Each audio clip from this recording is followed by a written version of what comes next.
All right, this from a Terry Pluto article says he's hearing that there are more defensive linemen being shopped. The Browns are shopping for more defensive linemen. Not high-priced, but perhaps older veterans whose value has fallen as the free agent market kind of dries up.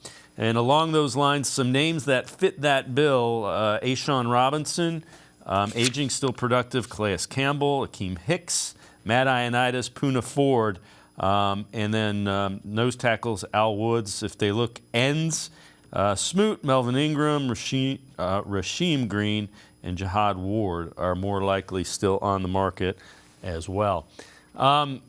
It's got to make sense.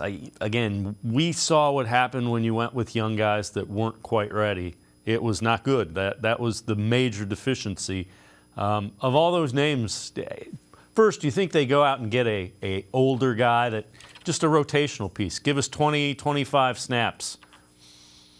I do, and I think I would expect them to do that at end, number one, because outside of Myles Garrett, it's a lot of unproven, right? We talked about Obo, Alex Wright, right? Didn't have a quarterback hit last year.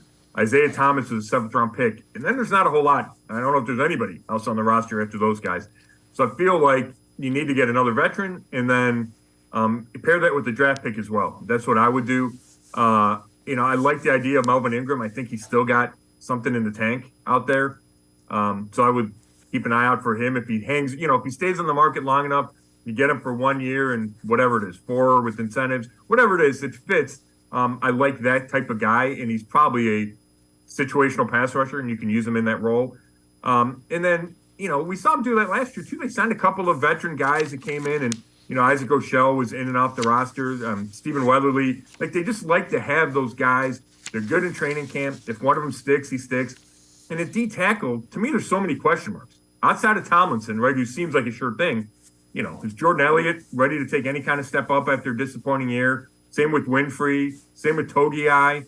They brought in Hurst and Tristan Hill, but those guys are coming off injuries. So really, it could be Tomlinson and then who? So I could see more pieces being added to the pile, too, at defensive tackle. I like the idea of Calais Campbell. I don't know if he would come to Cleveland. I think he's a great guy to have on your team. Ioannidis seems to fit. I think maybe if you bring in a guy, you'd go with a guy who's got some pass rush upside at D-tackle because you got the run stuffer in Tomlinson.